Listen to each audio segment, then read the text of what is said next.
Hello learners, welcome to this video lecture on the extended cycles. In this video lecture, you are going to learn about the Carnot and the Stirling cycle, and it is presented by myself, Ranjit PK, working as Assistant Professor in the Department of Mechanical Engineering, Global Academy of Technology. As I said previously, in this video lecture, you are going to have an introduction to the power cycles. You are going to understand the theory of the Carnot cycle. Further, why Carnot cycle cannot be achieved in the real practice. What stops us from achieving it or practicing this Carnot cycle in the actual life scenario. Then a few numericals on Carnot cycle, then Stirling cycle theory. The most important table that you all need for solving few numericals of these A standard cycles. So let's begin this video lecture.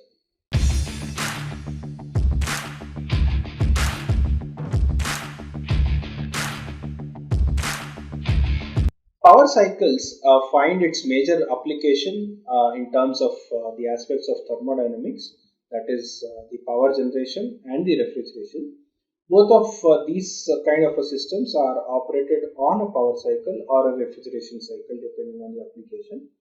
Where the devices are used to produce the net power output are called the engines and they operate on the power cycles. And whereas the systems that are used to produce the refrigeration effect are the air conditioners or the refrigerators, and they operate on this refrigeration cycle.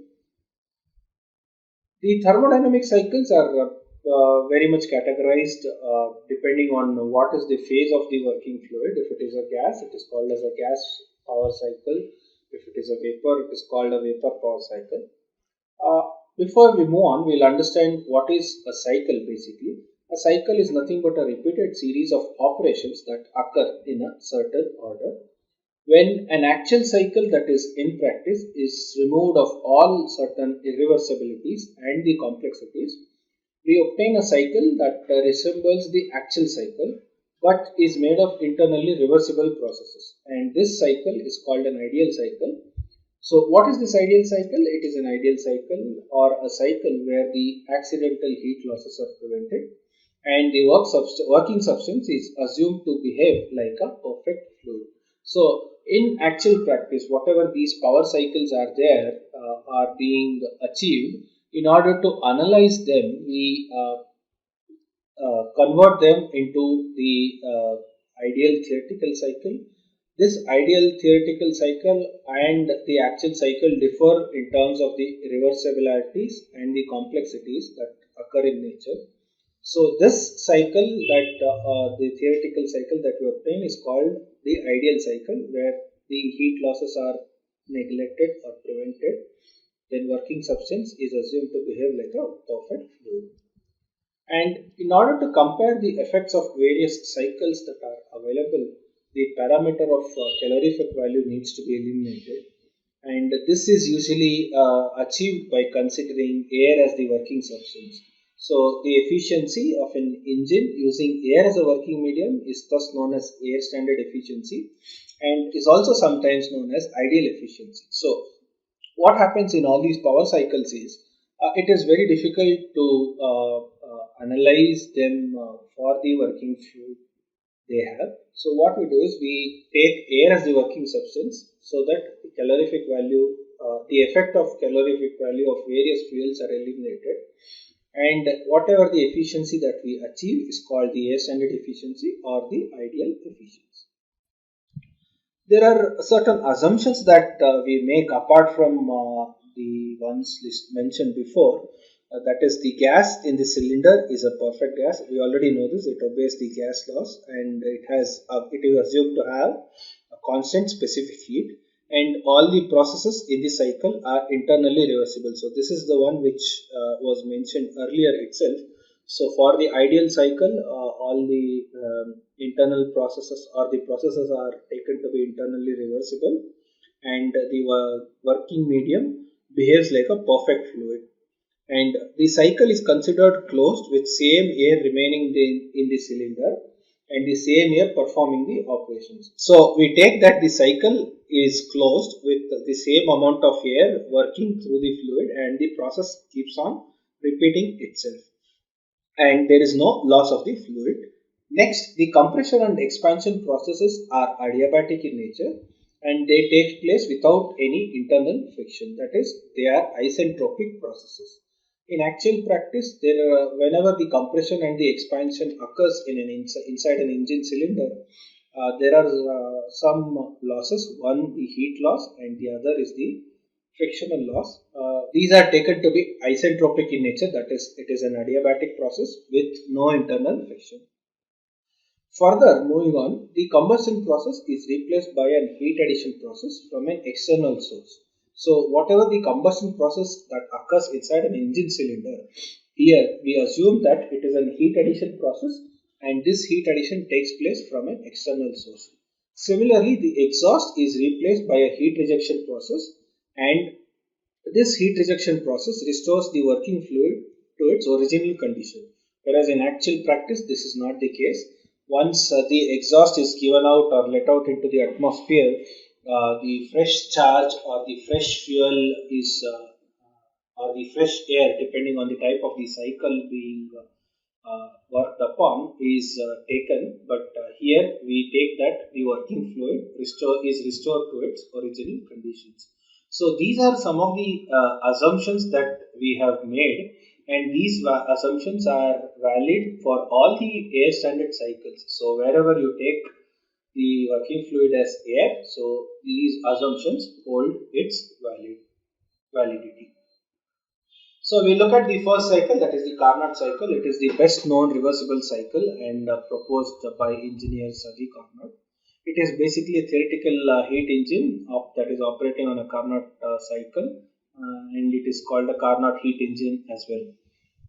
It is an ideal reversible hypothetical cycle in which all the processes are taken to be reversible in nature, and this cycle has the highest possible efficiency that one can achieve. So if anybody is able to replicate this Carnot cycle in actual practice, the cycle would the engine is said to have its highest possible efficiency. The Carnot cycle is composed of four reversible processes: one isothermal heat addition, one isentropic expansion, one isothermal heat rejection, and one isentropic compression. Or it is a regular practice to say that the Carnot cycle has two isothermal processes, that is heat addition and heat rejection, and two isentropic processes, so one expansion, one compression.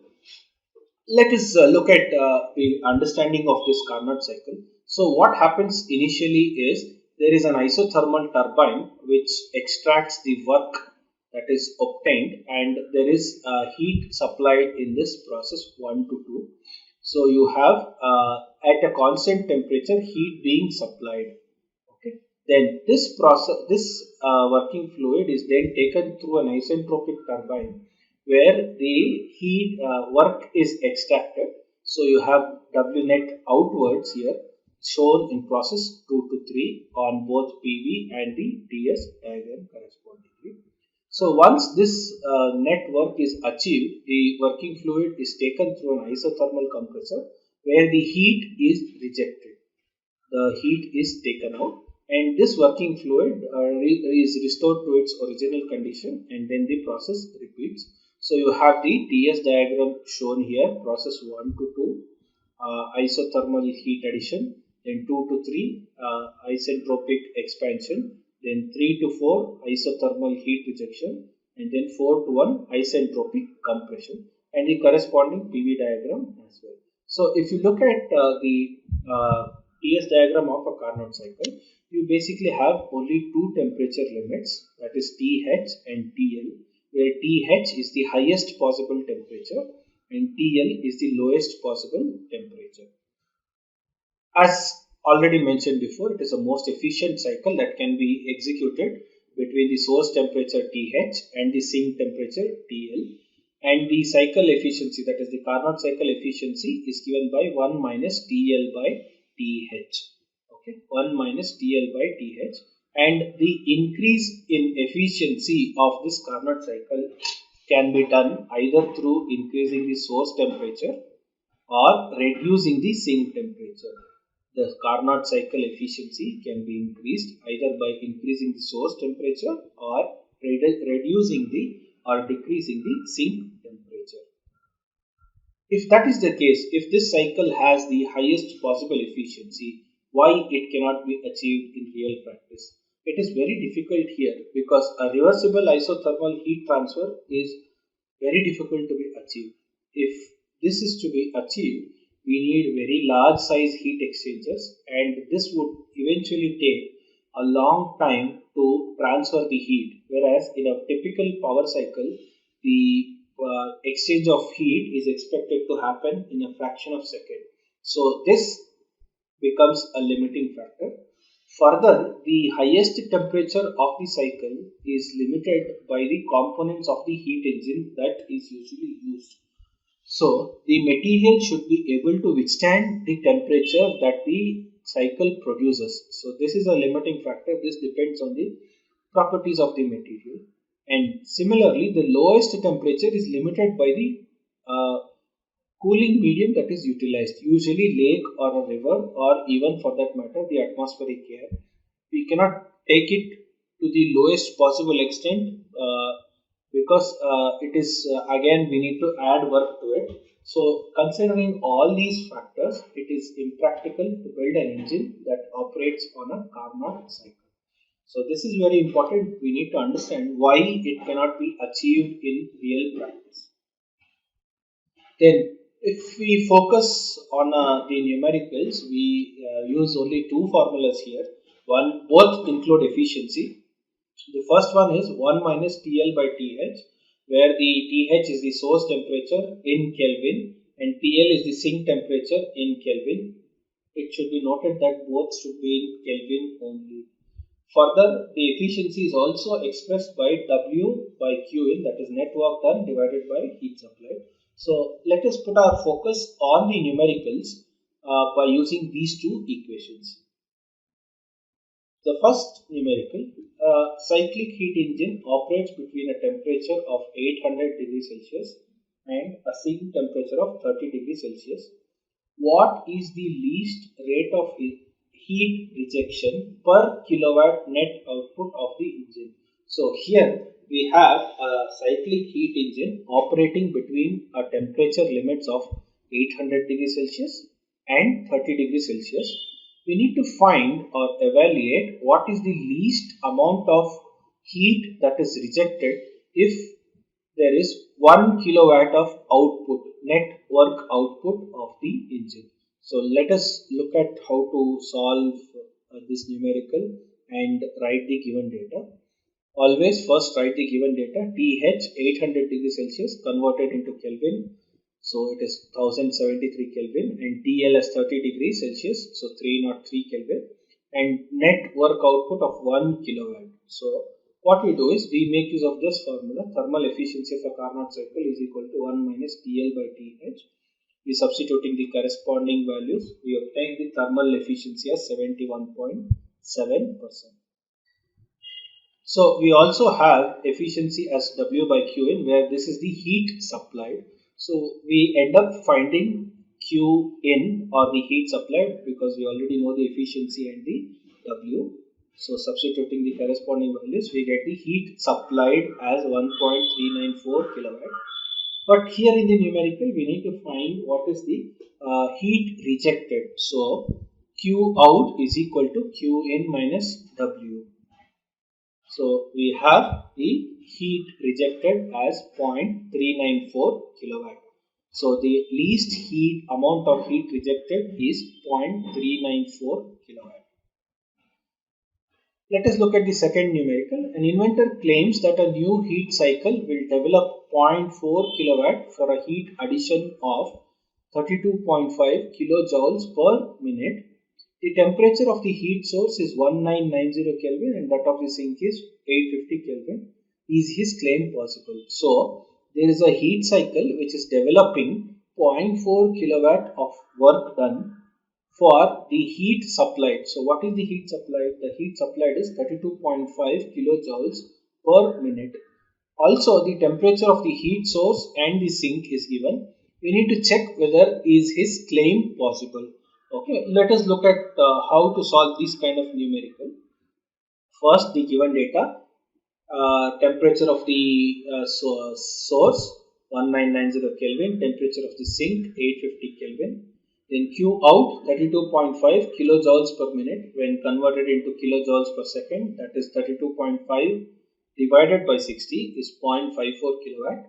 Then the net work output is 0.4 kilowatt. Now what we need to do for these kind of numericals is we need to compare the efficiency using both the formulas. Efficiency is equal to 1 minus TL by TH.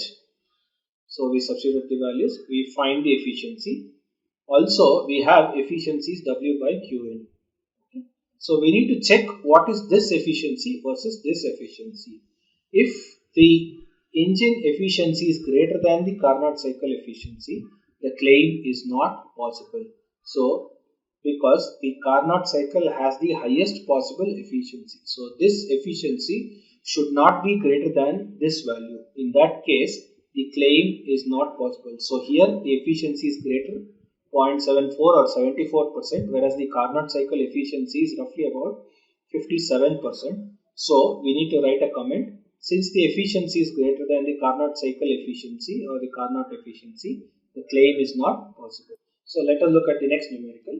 An engineer claims to have developed an engine producing 4.5 kilowatt working between the temperature limits of 1400 degrees Celsius and 350 degrees Celsius, and it is consuming 0.5 kg of fuel per hour with calorific value of 42,000 kilojoule per kg.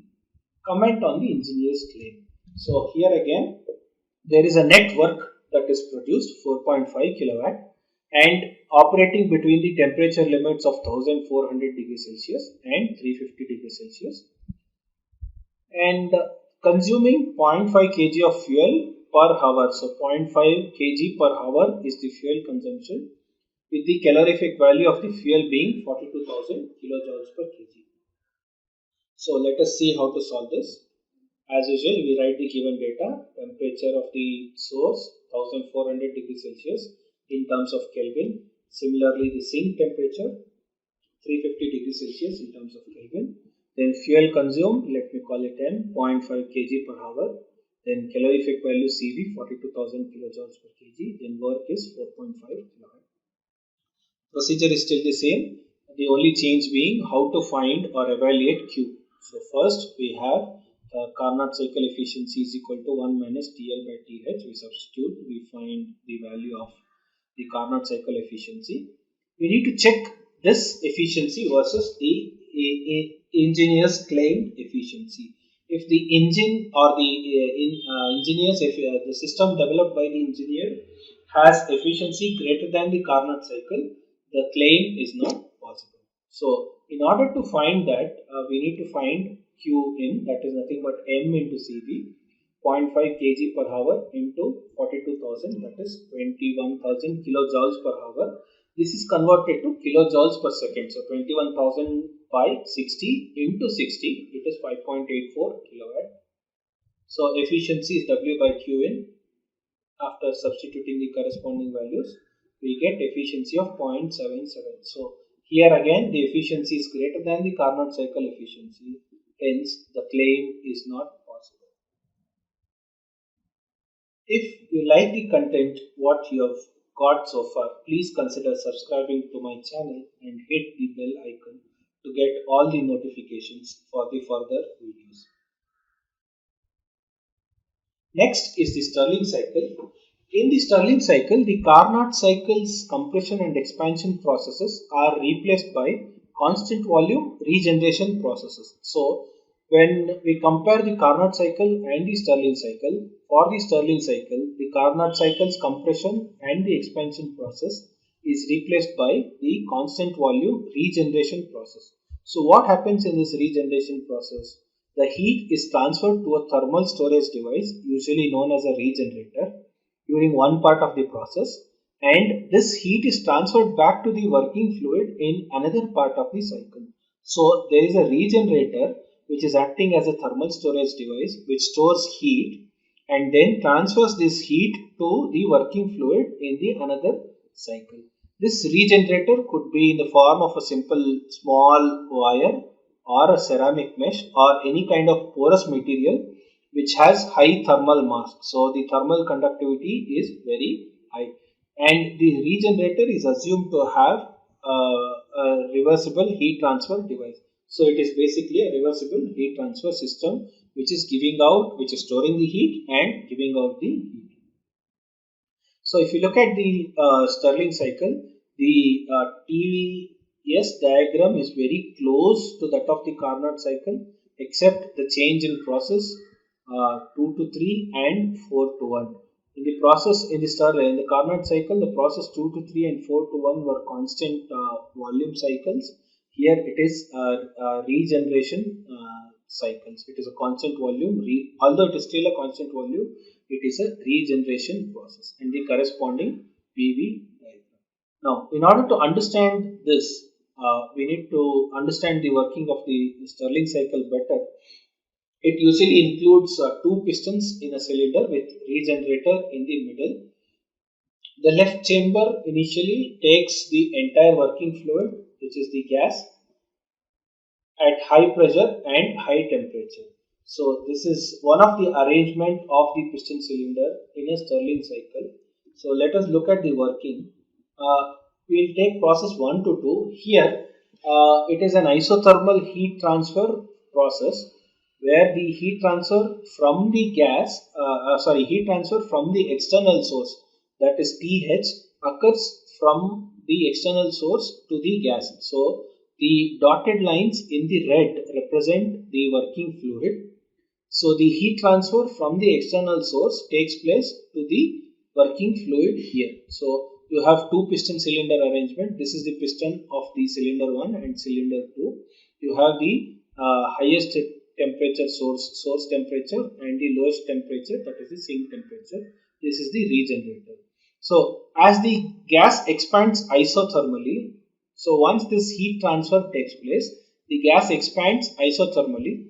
The left piston moves outwards doing the work and the pressure in the gas drops.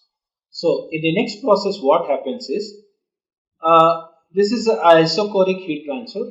Both the piston move to the right at the same time or move towards the left at the same time, keeping the constant volume until the entire gas is pushed to the right chamber, or in fact as depicted in the picture, it is towards the left, either towards the right or towards the left depending on the case.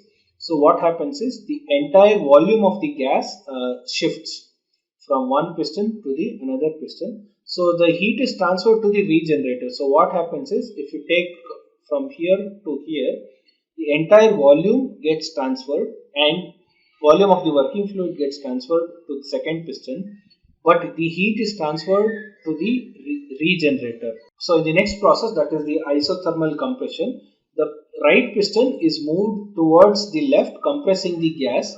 The heat transfer happens isothermally from the gas to the external heat source. So the gas temperature remains at the same value while the pressure increases. Okay. So this is what happens in process 3 to 4. Then in a 4 to 1 isochoric heat transfer, both the pistons are moved towards the left at the same time, keeping the volume constant, which forces the gas to pass through the regenerator. So the gas absorbs the temperature from the regenerator, its temperature increases, and thus the cycle is completed. So this was breaking down all the four processes into single process and then understanding the working. If you look at the summary, there is one piston cylinder arrangement giving its heat from a high source temperature to a low source temperature through a regenerator. There is one more piston cylinder arrangement where the working fluid absorbs the heat from the regenerator, changes its position, then it retraces its path. While it is retracing its path, it absorbs the heat from the regenerator. So that is how the Stirling cycle operates.